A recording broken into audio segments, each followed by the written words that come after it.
హల్లెలూయా. ప్రభువునందు ప్రియ దేవుని జనాంగమా, నేటి వాక్య ధ్యానము కొరకు మిమ్మల్ని ప్రేమతో ఆహ్వానిస్తూ ఉన్నాను. నేటి వాక్య ధ్యానముగా రోమీయులకు రాసిన పత్రిక 5వ అధ్యాయము 5వ వచనము నుండి 7వ వచనం వరకు దేవుని వాక్యాన్ని చదువుకుందాం. 4వ వచనం నుండి దేవుని వాక్యాన్ని చదువుదాం. అంతేకాదు శ్రమ ఓర్పును, ఓర్పు పరీక్షను, పరీక్ష నిరీక్షణను కలిగజేయనని ఎరిగి శ్రమల యందును అతిశయపడదుము. ఎందుకనగా ఈ నిరీక్షణ మనలను సిగ్గుపరచదు. మనకు అనుగ్రహింపబడిన పరిశుద్ధాత్మ ద్వారా దేవుని ప్రేమ మన హృదయములలో కుమ్మరింపబడి ఉన్నది. యాలయనగా మనమింకను బలహీనమై ఉండగా క్రీస్తు యుక్తకాలమున భక్తిహీనుల కొరకు చనిపోయాను. నీతిమంతుని కొరకు సహితము ఒకడు చనిపోవుట అరుదు. మంచివాని కొరకు ఎవడైనా ఒకవేళ చనిపోవా తెగింపవచ్చును. ఆమేన్. ప్రభువునందు ప్రియ దేవుని జనాంగమా, చదువుకొనబడిన లేఖన నిమిత్తమే ప్రార్థన చేద్దాం. మమ్మల్ని మిక్కిలిగా ప్రేమించుచున్న ప్రియ తండ్రి, గొప్ప దేవానికి వందనాలనైనా. ప్రతి ఉదయమున నీ పాద సన్నిధి చేరి అయా నీ దివ్య వాక్కులను మేము నేర్చుకోవడానికి, మీ వాక్యములో ఉన్న సత్యాలను గ్రహించడానికి మీరు కృప చూపుచూ ఉన్నారు. ఈ ఉదయమున కూడా మీ పాద సన్నిధిలో మేము చేరి ఉన్నాము నాయన. ఇదిగో మా కొరకు మీరు ఏర్పాటు చేసిన ఈ లేఖనమును మా కొరకు దీవించండి. ఈ లేఖనము ద్వారా మేము కొన్ని ఆత్మీయ పాఠాలు నేర్చుకోవడానికి మీరే మాకు నేర్పించమని యేసునామమున ప్రార్థించి వేడుకుంటూ ఉన్నాము తండ్రి. ఆమేన్.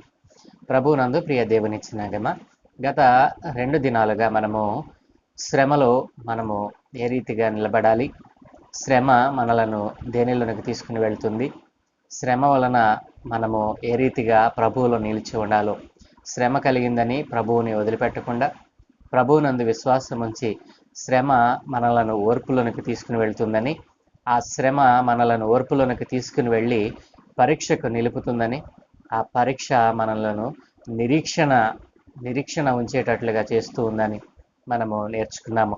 మరి శ్రమ ఓర్పును కలిగిస్తే, ఓర్పు పరీక్షలో నిలిస్తే ఈ పరీక్ష మనలను నిరీక్షణలోనికి తీసుకుని వెళుతుందని మరి బైబిల్ గ్రంథం సెలవిస్తూ ఉంది. ప్రియ దేవుని జనాంగమా, గత 2 దినాలుగా శ్రమ మనలను ఓర్పులోనికి నడిపిస్తుందని, మరి ఓర్పు మనలను పరీక్షలో నిలబెడుతుందని నేర్చుకున్నాం. ఈ 3వ దినమున మనము మనలకు నిరీక్షించటం వలన మనకు కలిగే ప్రయోజనం ఏంటి? నిరీక్షణ అనేటువంటిది చాలా ప్రశస్తమైనది. ప్రియ దేవుని జనాంగమా, యేసులో నిరీక్షణ. మనము సాధారణంగా ఆలోచన చేసినట్లయితే చాలామంది మనుషుల పట్ల నిరీక్షణ కలిగి ఉంటారు. మనుషుల పట్ల మనుషుల యందు నిరీక్షించి మరి ఓడిపోయిన వారు ఉన్నారు, మరి గెలిచిన వారు ఉన్నారు. మనుషుడు సాధారణమైనటువంటి వ్యక్తి. మనుషుని ద్వారా మనకు ఒకవేళ ఏదైనా దొరుకుతుంది అంటే అది కొద్ది కాలమే. కానీ సర్వశక్తిని యందు నిరీక్షణ ఉంచినట్లయితే మనకు జీవితకాలమంతా మట్టుకు సరిపోయినంత మరి శక్తి, బలము, మరి అనేకమైనటువంటివి దొరుకుతాయి. మానవుల ఎడల మనము నిరీక్షణ కొద్ది కాలం వరకే ఉంటుంది. మానవుని జీవిత పరిమాణము కొద్ది కాలమే. కానీ అదే సర్వశక్తుడైనటువంటి నిజదేవుడైనటువంటి మరి ఉన్నటువంటి దేవుని మీద మనము నిరీక్షణ ఉంచామనుకోండి, మరి మనలను నిత్యత్వంలోనికి నడిపిస్తాడు. ఆయన సర్వశక్తిమంతుడు, మరి సర్వకాలము మరి ఆయన జీవించి ఉండేటువంటి వాడు. అట్లాంటి వాని మీద నమ్మకం ఉంచకుండా ఈ రోజున ప్రజలు మరి దేవుని యందు నిరీక్షణ ఉంచకుండా మరి మనుషుల మీద, జంతువుల మీద, మరి ఈ లోకంలో ఉన్నటువంటి ప్రతి చెడ్డదాని మీద నిరీక్షణ ఉంచుచూ ఉన్నారు. కాబట్టి ప్రభు దేవుని వాక్యం ఈ రోజున మాట్లాడుతూ ఉంది. యేసులో నిరీక్షణ మనకు జయమును అనుగ్రహిస్తుంది. ప్రియ దేవుని జనాంగమా, మనం సాధారణంగా ఆలోచన చేసినట్లయితే ఒక ఉద్యోగం కొరకు ఎదురు చూసేటువంటి ఒక నిరుద్యోగి మరి ఆ ఉద్యోగమును పొందుకోవడానికి ఒక కంపెనీకి వెళ్తాడు. ఆ కంపెనీలో ఒక మరి ఇంటర్వ్యూ అనేటువంటిది ఉంటుంది. తను చదివినటువంటి చదువుకు, తను ఇప్పుడు పొందుకోవాలనుకున్నటువంటి ఆ ఉద్యోగానికి కావలసినటువంటి డిగ్రీని సంపాదించి మరి ఆ ఉద్యోగమును ఏ విధంగా అయినా సరే పొందుకోవాలని చెప్పి మరి ఆ కంపెనీకి ఆ ఇంటర్వ్యూలో పాల్గొనడానికి వెళ్తాడు. వెళ్ళిన తర్వాత వెళ్ళిన వెంటనే ఇతన్ని పిలిచేసి ఇచ్చేస్తారండి? ఎవరు. ఎందుకంటే ఎలాంటి వారు అనేక మంది ఆ ఇంటర్వ్యూకి వచ్చి ఉంటారు. కాబట్టి ఆ ఇంటర్వ్యూకి వచ్చినటువంటి వారందరూ కూడా నిరీక్షణ కలిగి ఉంటారు. ఏ నిరీక్షణ? ఆ జాబ్ నాకే రావాలి, అది నాకే వస్తుంది అనేటువంటి నిరీక్షణతో ఆ యొక్క ఇంటర్వ్యూలో పాల్గొంటారు. ఇంటర్వ్యూ అంటే ఒక్కడే వెళ్తారండి? ఒక్కడే వెళ్ళడు కదా! అనేక మంది సమూహాలుగా వెళ్తారు. ఆ అర్హత, ఆ ఉద్యోగమునకు కావలసిన అర్హత ఉన్న వారంతా ఆ ఉద్యోగమును పొందుకోవాలనే నిరీక్షణతో ఆ యొక్క ఇంటర్వ్యూకి వెళ్తారు. ఇంటర్వ్యూకి వెళ్ళినటువంటి ప్రతి వ్యక్తికి ఆ ఉద్యోగం వస్తుందా? రాదండి. కాబట్టి ప్రియ దేవుని జనాంగమా, మనము ఇక్కడ ఆలోచన చేసినట్లయితే ఆ యొక్క ఇంటర్వ్యూలో పాల్గొన్నటువంటి ప్రతి వ్యక్తి కూడా ఒక నిరీక్షణతో ఉంటాడు. ఏమిటి? ఆ ఉద్యోగం నాకు రావాలి. ఆ ఉద్యోగం నాకు రావాలంటే నేను ఎలా మరి అక్కడ మెలకువ కలిగి ఉండాలి.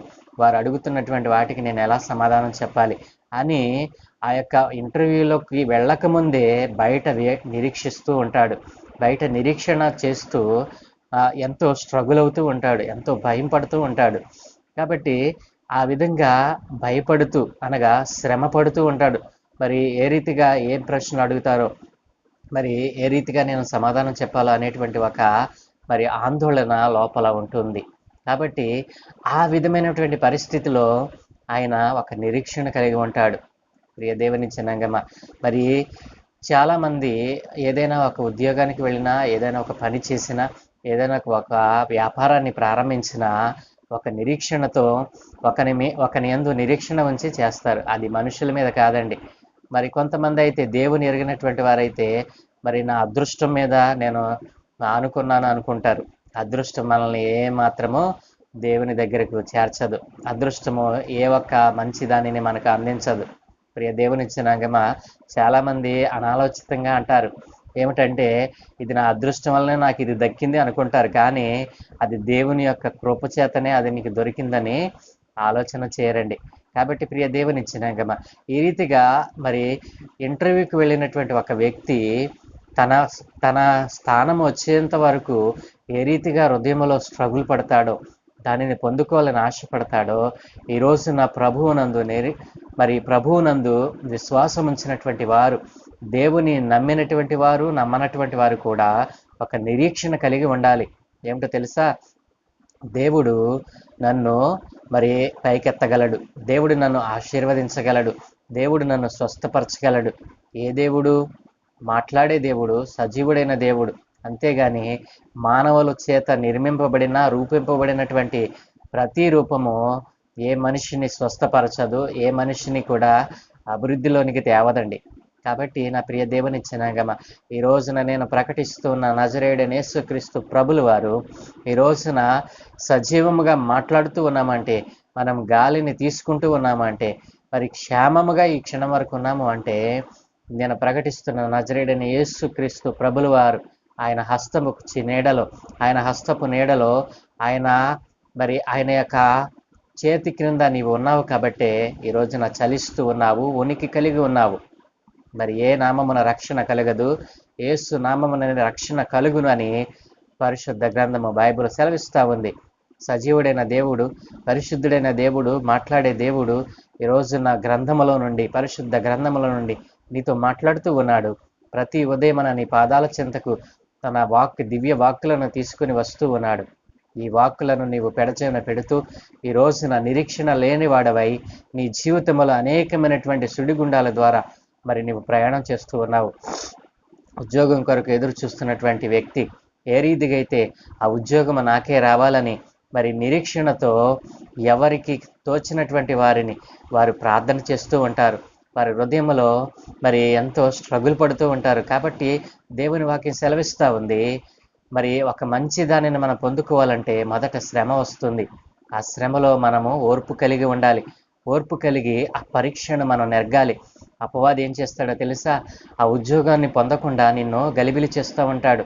బయట ఉన్నప్పుడే నిన్ను ఇది నీకు రాదు, ఇది నీకు అర్హత లేదు, నీవు అక్కడ పెద్ద పెద్ద ప్రశ్నలు అడుగుతారు, పెద్ద పెద్ద ముదావులు ఉంటారు, అక్కడ అధికారులు ఉంటారు, వారిని చూసి నువ్వు గెలవలేవు, నువ్వు వెళ్ళలేవు, నువ్వు పైకెక్కలేవు, అది నీకు రాదు. ఇలాగిన అపవాది అయినటువంటి సాతాను నిన్ను వెనకలాగుతూ ఉంటాడు. కానీ నీవు నమ్మినటువంటి నీ దేవుడు ఒక పరిశుద్ధాత్మ, మరి ఒక ఆత్మ నిన్ను ప్రేరేపిస్తూ ఉంటుంది. నీలో ఉన్న ఆత్మ కొంత ధైర్యమునిస్తూ ఉంటుంది. కాబట్టి ఎప్పుడైతే అపవాది ఈ ఈ యొక్క మరి చెడ్డ ఆలోచనలను, చెడ్డ తలంపులను నీ హృదయంలోకి పెడతాడో, భయం అనే దాన్ని నీ హృదయంలో పెడతాడో, నీలో ఉన్నటువంటి ఆత్మ భయపడకు, నా ప్రియ కుమారుడా, నా కుమార్తె భయపడకు, నేనున్నాను కదా, నువ్వెందుకు భయపడతావు, నువ్వు అక్కడ ఏం మాట్లాడాలో నేను చూసుకుంటాను, నీవు భయపడకు, ఆ ఉద్యోగం నీదే అని ఒక ఆత్మ చెప్తా ఉంటాడు. కానీ ఆ మెల్లని స్వరాన్ని వినలేనటువంటి వారు, ఆ మెల్లని స్వరము ఎవరైతే వింటారో వారు అధైర్యపడరు. ఆ మెల్లని స్వరం ఎవరు వినగలరో తెలుసండి? నిజ దేవుని ఎరిగినటువంటి వారే.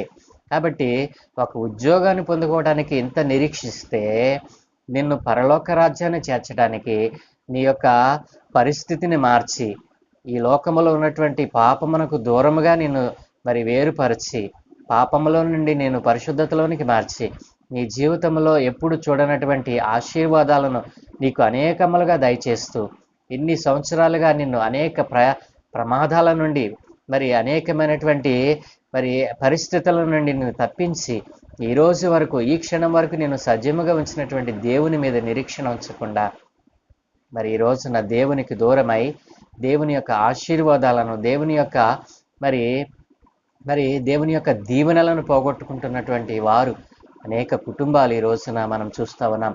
కాబట్టి ఈ రోజున ఆశీర్వాదం ఇచ్చేటువంటి దేవుని మీద నీ నిరీక్షణ, లేదా మనిషి మీద నీ నిరీక్షణ? రాజులను నమ్ముకున్నట్టు కంటే, మరి మనుషులను ఆశ్రయించట కంటే, రాజులను నమ్ముకున్నట్టు కంటే యెహోవాను ఆశ్రయించటం మేలన్నది దేవుని వాక్యం సెలవిస్తుంది కదా. మనుషుల వలన నీకు సహాయం ఒకవేళ కలుగుతుందేమో, కానీ అది తాత్కాలికమే. కానీ సర్వశక్తుడైనటువంటి యేసునందు నిరీక్షణ ఉంచి ఆయన మీద ఆనుకున్నట్లయితే, ఈ రోజున నా ప్రభువు సెలవిస్తా ఉన్నాడు, నిన్ను నిరంతరము కూడా నిన్ను తన హస్తాల చేత, తన హస్తపు నీడలో నిన్ను కాస్తూ, నీకు కావలసినటువంటి ప్రతి ఈవిని నీవు మరి ఆశించినటువంటి దానిని నీకు అందించడానికి, ఇవ్వడానికి ఆయన ఇష్టపడుతూ ఉన్నాడు. కాబట్టి నా ప్రియ దేవుని జనాంగమా, మరి తాత్కాలికమైనటువంటి ఒక మనిషి మీదే, దేవుని సృష్టి అనేటువంటి మనిషి మీద ఆధారపడకు, దేవుని సృష్టి అనేటువంటి సృష్టి మీద ఆధారపడకు, ఈ సృష్టిని చేసిన, మనిషిని చేసిన దేవుని మీద ఆధారపడు. ఆ సర్వశక్తి కలిగిన దేవుడు, నేను ప్రకటిస్తున్నటువంటి యేసు ప్రభులు వారు నిన్ను సర్వసత్యములోనికి నడిపిస్తాడు. నీకు కావలసిన దానిని, ప్రతి దానిని అనుగ్రహిస్తాడు. యేసునందు నిరీక్షణ ఉంచు, మరి దేవుడిచ్చు ఆశీర్వాదాలను పొందుకో. కాబట్టి యేసు నిరీక్షణ ఎంతటి గొప్ప కార్యాలను చేయగలదో తెలుసండి. నీవు యేసునందు నిరీక్షణ ఉంచినట్లయితే, దేవుని యందు నిరీక్షణ ఉంచినట్లయితే, మనం ఆశించిన ప్రతి దానిని అనుగ్రహించడానికి దేవుడు ఇష్టపడుతూ ఉన్నాడు. కాబట్టి మనుషుల మీద నిరీక్షణ ఉంచడం మానివేసి, మనుషుడు చేసినటువంటి రూపాల మీద నిరీక్షణ ఉంచడం ఆపివేసి, ఈ రోజున సర్వశక్తిమంతుడైన యేసు మీద నిరీక్షణ ఉంచి, యేసయ్య నాకు ఇది ఇవ్వగలడు, యేసయ్య నన్ను స్వస్థపరచగలడు, యేసయ్య నాకు మరి ఈ యొక్క ఉద్యోగమును ఇవ్వగలడు, యేసయ్య నా యొక్క ఈ యొక్క వ్యాపారంలో అభివృద్ధిని దయచేయగలడు, మరి యేసయ్య నా ఇంటిని కట్టగలడు, యేసయ్య నా ఇంటిలో ఉన్నటువంటి ఈ యొక్క శ్రమలను, మరి ఈ యొక్క వేదనలను తొలగించగలడని నమ్మినట్లయితే, నిరీక్షణ ఉంచినట్లయితే, నా దేవుడు ఈ రోజునే నీ జీవితంలో కార్యం జరిగించడానికి ఇష్టపడుతూ ఉన్నాడు. ఆ రీతిగా యేసునందు నిరీక్షణ ఉంచి, మరి సజీవుడైన దేవుని యందు నిరీక్షణ ఉంచి, యేసునే మరి నమ్మినట్లయితే, యేసయ్య నామమును అంగీకరించినట్లయితే, నా ప్రభువు నిన్ను మరి గొప్ప నిరీక్షణలో ఉంచి, ఆయన నీకు సహాయం చేసి నిత్య రాజ్యమునకు వారసునిగా నిన్ను మరి తీసుకుని వెళ్ళడానికి ఇష్టపడుతూ ఉన్నాడు. ఆ రీతిగా ఆశించినట్లయితే ఈ చిన్న ప్రార్థన నాతో కలిసి చేయి. మమ్మలను మిక్కిలిగా ప్రేమించుచున్న ప్రియ తండ్రి, గొప్ప దేవానికి వందనాలనైనా. ఈ ఉదయకాలమున మీరు మాకు ఇచ్చిన మంచి సమయాన్ని బట్టి మీకు వందనాలు తండ్రి. ఇంతవరకు మీరు మాతో మాట్లాడారు నాయన. అయ్యా, ఇది మీరు ఇచ్చినటువంటి గొప్ప నిరీక్షణ మా జీవితంలో గొప్ప మేలును చేసేదిగా ఉంది. కానీ మీ అందు నిరీక్షణ ఉంచకుండా ఈ రోజున ఈ సృష్టిలో ఉన్న ప్రతి దాని మీద నిరీక్షణ ఉంచుచూ ఉన్నాడు. అట్లాంటి మానవులందరినీ నాయన నీ పాదాల చెంతకు తెస్తూ ఉన్నాను. ఈ రోజున ఎవరి యందు నిరీక్షణ ఉంచాలో వారు గుర్తెరిగినైనా ఇదిగో వారు తెలుసుకుని ఉన్నారు. అయా సర్వ సత్యములోనికి నడిపించేటువంటి సర్వశక్తి కలిగిన నీ నామమందు విశ్వాసం ఉంచి, నీ యందు నిరీక్షణ ఉంచి, అయా నీవిచ్చేటువంటి ఈవులను పొందుకునే వారిగా ఇదిగో అనేక మందిని నీ పాదాల చెంతకు తెస్తూ ఉన్నారు. వారి ఆత్మను రక్షించండి. నిరీక్షణ తప్పి వారు తిరుగుతూ ఉండగా నాయన వారిని సత్యములోనికి నడిపించి నీ యందు నిరీక్షణ ఉంచే వారిగా వారిని మార్చమని యేసు నామమున ప్రార్థించి వేడుకుంటూ ఉన్నాము తండ్రి. Amen, amen, amen.